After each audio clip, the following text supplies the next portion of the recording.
So the question this time is for those of you who've been asked to write an essay or a similar assignment, which asks you to construct an argument for one position or another. So the question is, how do you know what your stance should be? How do you know what you think? It can be quite hard at first to just come up with an opinion on a question that you've only just been asked. If you don't know much about it, then you've got nothing to go on. So how do you know what you think? Even if it's a topic that you are a bit familiar with and you do have a fair sense of what you think your conclusion is going to be, there's always the danger that, well, how do I know it's the right one? So I'd like to look at a couple of approaches to make sure that you are coming to a reasoned, balanced position that you can defend. So let's start on the one hand with your gut reaction. So you pick up that essay question and very early on you decide that this is going to be your conclusion, and you're going to go with your instinct. It gives you a starting point. You begin the whole essay process by writing down your answer and brainstorming the points that you think you're going to make, and then you focus your reading on looking for precisely the kind of evidence that you need to back your points up. And you might think that this is quite an enviable position to start from. You know, who can pick up an essay question and just immediately know what they think? Such certainty and confidence. It certainly gives your writing a very clear direction and shape to it. It gives it a very authoritative tone. But the downside is, of course, that having made your mind up so early on, you might become quite closed-minded. You might overlook avenues that hadn't occurred to you early on. You might be overlooking counter arguments that undermine your point and challenge your ultimate conclusion.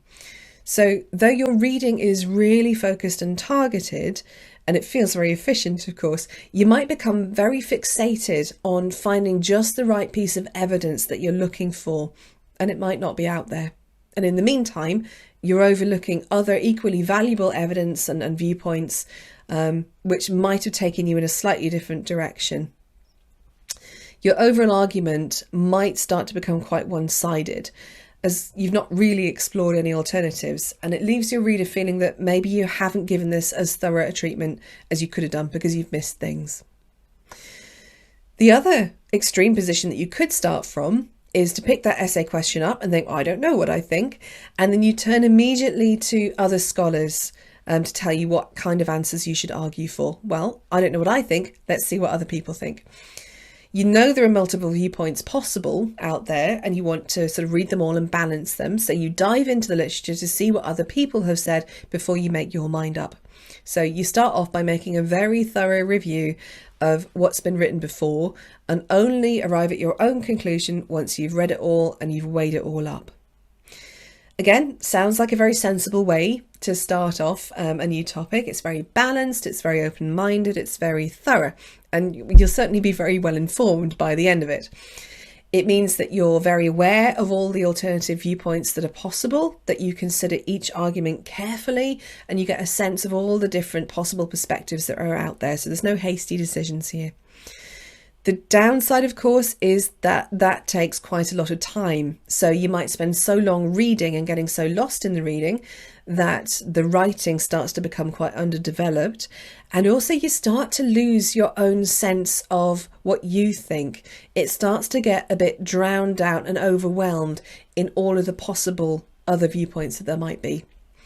So without some standpoint to depart from, it's very difficult sometimes to know how to react to other people's arguments. Each one sounds as convincing as the last one. You don't know what you think anymore. So your own developing views might start to get a bit crowded out. The best approach is somewhere in the middle, alternating between reading and writing, between your own viewpoint and exploring those of other people. So you let each one inform the other until you start to develop a really good understanding of the question and what your sense of your own conclusions might be. So you could start off by brainstorming your initial response. This is just jotting down what you already know, all the various possible answers that there could be that you can think of, any questions that you feel that you want to know more about before you make your mind up, and an idea of what you're looking for in the way of evidence. This doesn't tie you down to anything, but at least it gives you a bit of a starting point to begin with, gives you a bit of direction. So having done that, you could then jump into a little bit of reading. But at this stage, all you're doing is window shopping. You're skim reading.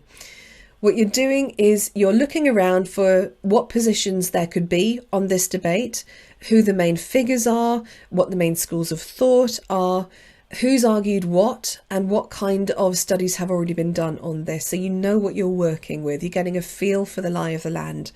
So what you're doing is you're reading journal abstracts, you're reading introductions and conclusions, just to get a sense of the field.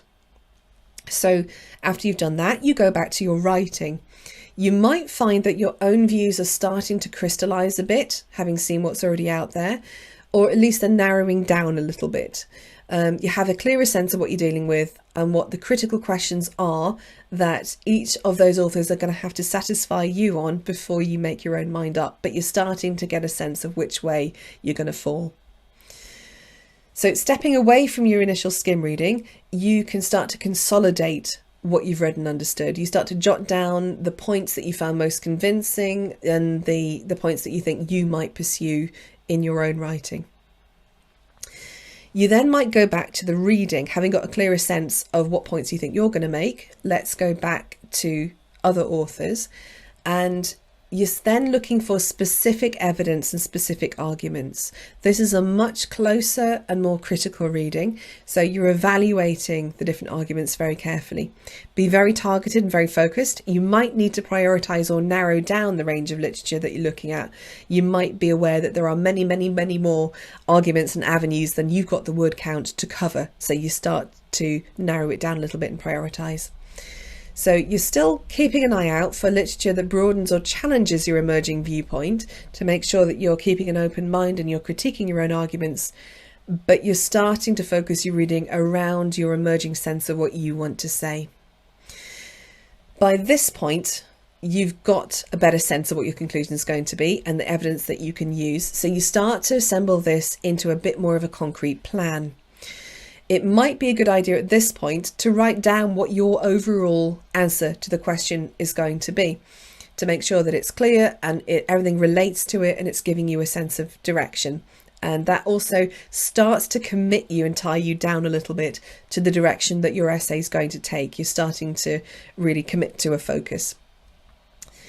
So once you start writing it up, you include some of those other perspectives and counter arguments that you've come across, together with your critique of them and why you think your position is stronger. And that gives your writing a bit more of a rounded, balanced, critical feel, while still giving you a very, very clear sense of what your own answer is.